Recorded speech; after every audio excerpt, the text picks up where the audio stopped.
নমস্কার বন্ধুরা, মিনুর ছোট রান্নাঘরে সকলকে জানাই স্বাগত। চলে এসেছি আজ রাতের খাবার বানাবো। আজকে ভাত, রুটি, লুচি, পরোটা এইসব করবো না, বানাবো আজকে পরোটাই বানাবো, তবে একটু অন্যরকমভাবে। এই দেখুন, নিয়েছি চিকেন, এটা বোনলেস চিকেন। আজ আমি বানাবো চিকেনের পুরভরা পরোটা বা চিকেন পরোটা যাই বলুন। তো এটা বানানোর জন্য নিয়েছি কিছুটা পরিমাণ পেঁয়াজ, দুটো কাঁচা লঙ্কা, পরিমাণ মতো রসুন আর আদা, আর লাগবে অল্প কিছু আলু। তো আলুটা আমি আগে থেকেই সিদ্ধ করে রেখে দিয়েছি। এই চিকেনের পুরভরা পরোটা বানানোর জন্য প্রথমে চিকেনটাকে আমি টুকরো করে কেটে আর মিক্সিতে একটু ব্লেন্ড করে নেবো, একদম মিহি পেস্ট হবে। চিকেনটা আমি ছোট ছোট করে টুকরো করে নেব। আপনারা একবার বাড়িতে এভাবে বানিয়ে দেখতে পারেন, তবে অবশ্যই এই রকম বোনলেস চিকেন নেবেন, হাড়ওয়ালা চিকেন নেবেন না। চিকেনটা এরকম ছোট ছোট করে টুকরো করে নিয়ে ব্লেন্ড করে নেব। বাড়িতে বাচ্চা থাকলে তখন তো নিজেদেরকে নানা রকম খাবার নিয়ে পরীক্ষা নিরীক্ষা করতে হয়, এটা আপনারা জানেন। তো এইরকমভাবেই পরীক্ষা করতে করতে একদিন আমি এটাকেও আবিষ্কার করে ফেললাম। বাড়িতে বানিয়েছিলাম, তো সবাইয়ের খেয়ে খুব ভালো লেগেছে, তাই ভাবলাম আপনাদের সাথেও একটু শেয়ার করি। আর চিকেন তো এইরকম, এই বোনলেস চিকেন তো অনেক সময় বাড়িতে কেউ খেতেও চায় না। তো এইভাবে আপনারা যদি রান্না করে নেন, খেতেও ভালো লাগবে, একটা নতুন জিনিস খাওয়াও হবে, জিনিসটাও নষ্ট হবে না। এইভাবে সমস্ত চিকেনটাকে টুকরো করে নিয়ে একটা সুন্দর পেস্ট বানিয়ে নেব।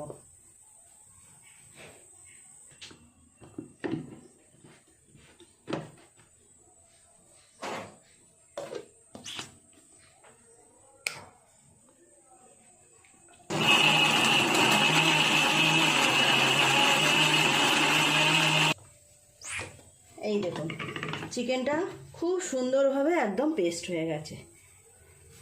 এই সময় আমি আদা রসুনটা একটু পেস্ট করে নেব।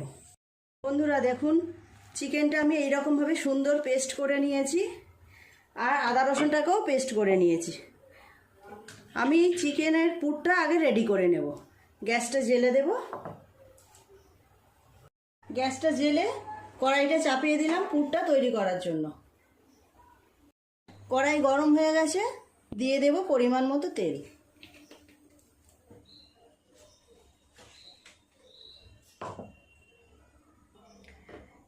তেলের উপরে দিয়ে দেব হলুদ গুঁড়ো, দিয়ে দেবো আদা রসুনের পেস্ট।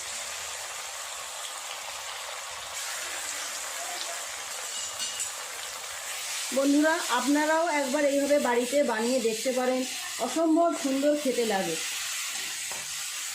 রাতের ডিনারে এইভাবে একবার বানিয়ে নিতে পারেন, আর এর সাথে আপনারা যে কোনো তরকারি খেতে পারেন। চিকেন হোক, নিরামিষ কোনো তরকারি হোক, যে কোনো ধরনের তরকারি দিয়ে এই চিকেন পরোটাটা খেতে অসম্ভব সুন্দর লাগে। আদা রসুনটা একটু কষিয়ে নেব, নিয়ে তার উপরে দিয়ে দেব চিকেনের পেস্ট। আদা রসুনটা একটু ভাজা হয়ে গেছে, দিয়ে দেব লঙ্কা গুঁড়ো। আমি তো দুটো কাঁচা লঙ্কা দিয়েছি, অল্প একটুখানি গুঁড়ো লঙ্কা দিলাম। দিয়ে দেব 1 চামচ জিরে গুঁড়ো আর স্বাদ মতো নুন। 1 চামচের একটু কম নুন দিলাম। খুব সুন্দর করে পুরটাকে এইভাবে আদা রসুন সব মশলা ভালো করে ভাজা করে নেব। অল্প একটু জল দিয়ে দেবো যাতে মশলাটা পুড়ে না যায়। জার ধোয়া জায়গাটা দিয়ে অল্প একটুখানি জল দিলাম। দিয়ে দেব চিকেনের পেস্ট।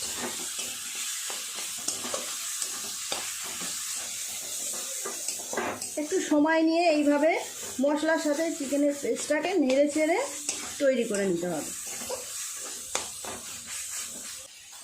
বাড়িতে তো মাঝে মাঝে আলুর পরোটা বানিয়ে খাওয়া হয়, এইভাবে একবার চিকেন পরোটাও বানিয়ে আপনারা দেখবেন। এমনিই তো বোনলেস চিকেনগুলো বাড়িতে কেউ খেতেও চায় না। বেশ কিছুক্ষণ সময় নিয়ে চিকেনটাকে মশলার সাথে এইভাবে নেড়ে নেড়ে কষিয়ে নিয়েছি। দিয়ে দেবো ওপর থেকে সিদ্ধ করে রাখা আলু। আলুগুলোকে এইভাবে সুন্দর করে ভেঙে ভেঙে দিয়ে দেব।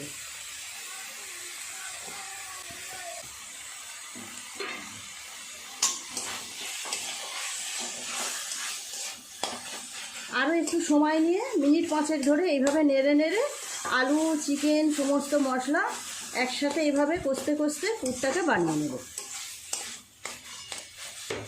আমি কিন্তু গ্যাস কমিয়ে রেখেই করছি, গ্যাস কমিয়েই করতে হবে। বন্ধুরা একটু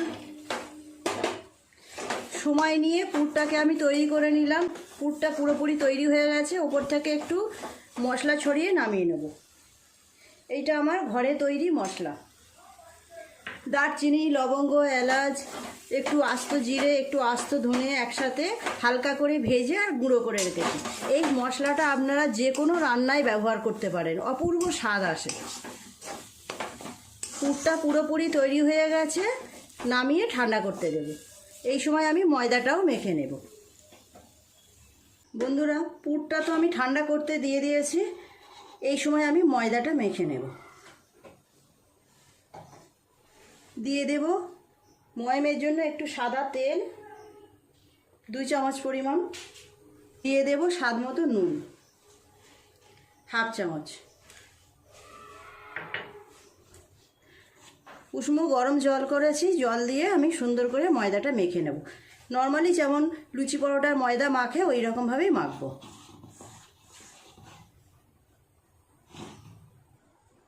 অল্প অল্প করে জল দেব আর সুন্দর করে মেখে নেব। একসাথে পুরো জল দেব না, অল্প অল্প করে জল দেব, পাতলা হয়ে গেলেই মুশকিল আছে।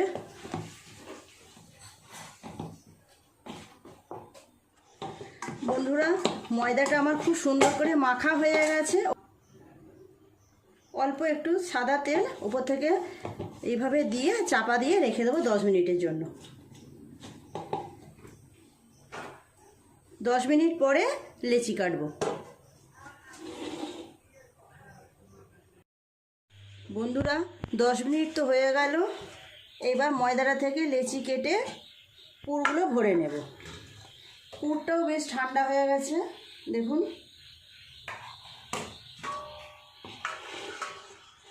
আর একটু ভালো করে এরকম মেখে নিয়ে লিচিগুলো কেটে নেব।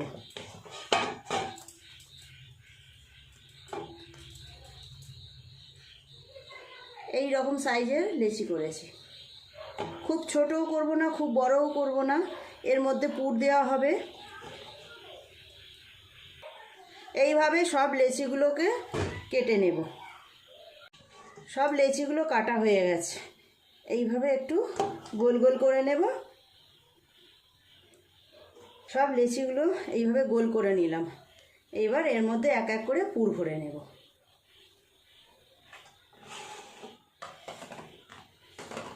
বেশ কিছুটা করে পুর এইরকম নিয়ে এর মধ্যে দিয়ে দেব, দিয়ে আস্তে আস্তে মুখটাকে বন্ধ করে দেব।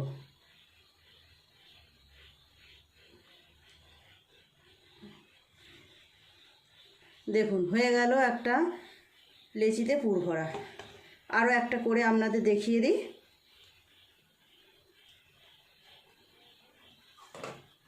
বেশ কিছুটা পুর নিলাম,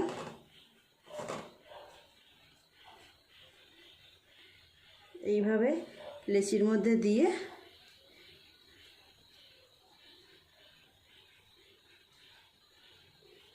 এইভাবে আস্তে আস্তে মুখটাকে বন্ধ করে দিয়ে পাকিয়ে নেব। এইভাবে বাকি লেচিগুলোকেও আমি পুর ভরে নেব। লেচিগুলো কত বড় বড় হয়ে গেছে দেখুন পুর ভরে। সব লেচিগুলোর মধ্যে এইভাবে পুর ভরে নেব। বন্ধুরা দেখুন, দেখতে দেখতে আমার সব লেচির মধ্যে পুর ভরা হয়ে গেল। অল্প একটু পুরও বেঁচে গেছে, একটুখানি এটা এমনি খেয়ে নেওয়া যাবে।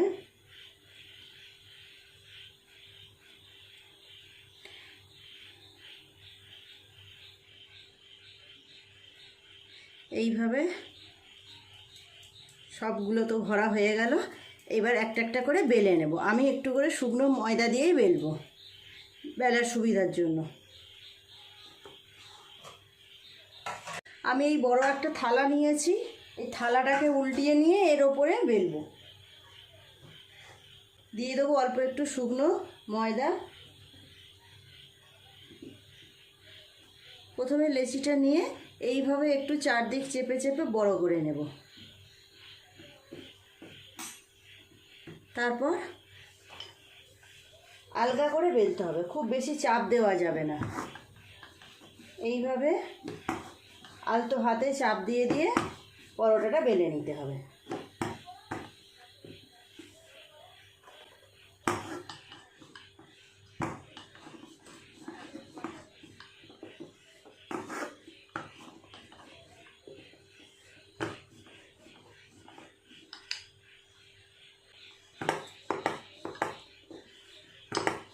এইভাবে ঘুরিয়ে ঘুরিয়ে আস্তে আস্তে বেলতে হবে।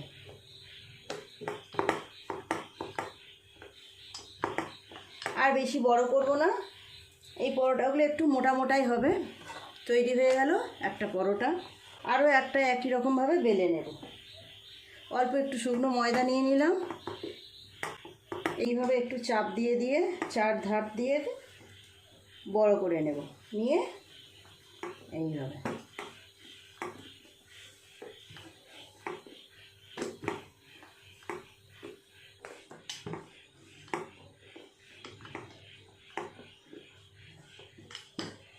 কত সুন্দর দেখতে হচ্ছে দেখুন।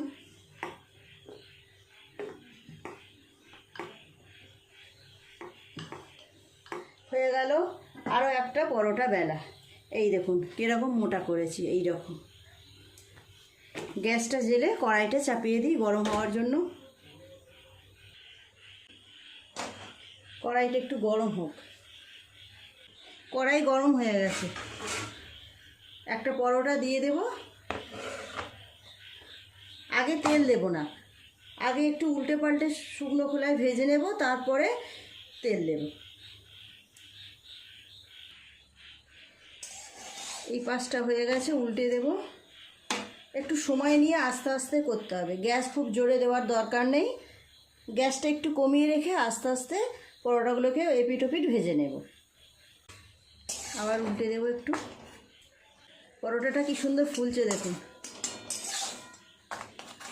এই পিঠটা বেশ ভাজা ভাজা হয়ে গেছে, এবার তেল দিয়ে দেব।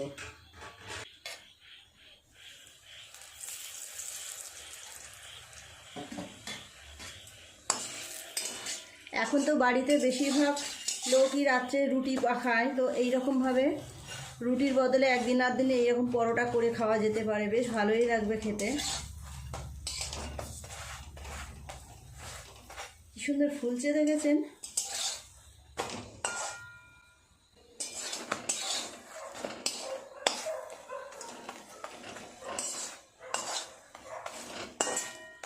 যে কোনো কিছুর সঙ্গে আপনারা এই পরোটাটা সার্ভ করতে পারেন, নিরামিষ তরকারি হোক আমিষ তরকারি হোক, যে কোনো কিছুর সঙ্গে পরোটাটা খুব টেস্টি হবে। তার জন্য যাই দিয়ে আপনি সার্ভ করুন সেটাই খুব ভালো লাগবে খেতে। পরোটাটা ভাজা হয়ে গেছে, তুলে নেব। আমি দুটো পিঠই এইভাবে সেঁকা হয়ে গেছে, এবার তেল দিয়ে দেব।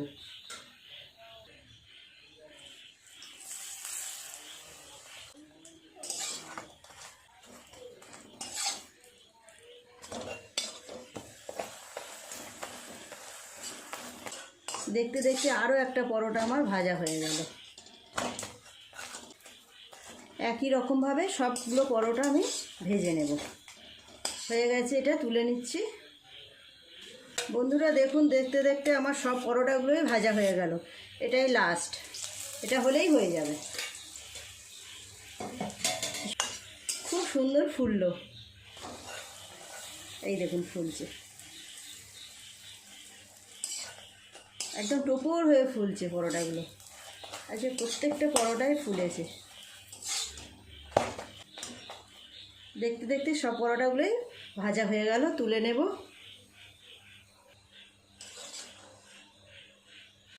দেখুন সব কটা পরোটা তো তৈরি হয়ে গেল। আপনাদেরকে একটা ছিঁড়েও দেখাবো, কত সুন্দর দেখতে হয়েছে দেখুন।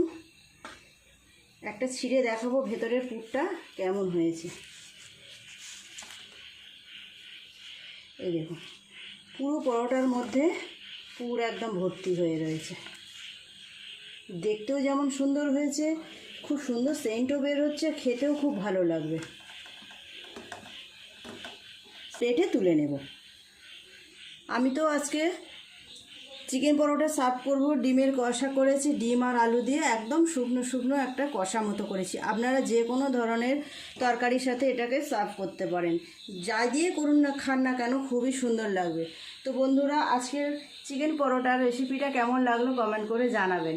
যদি ভালো লেগে থাকে তাহলে একটা লাইক করে দেবেন, আমার চ্যানেলটি সাবস্ক্রাইব করে পাশের বেল ঘন্টিটা ক্লিক করে দেবেন। তাহলে আমি যখনই কোনো নতুন ভিডিও আপলোড করব তার সাথে সাথে আপনাদের নোটিফিকেশনে সবার আগে পৌঁছে যাবে।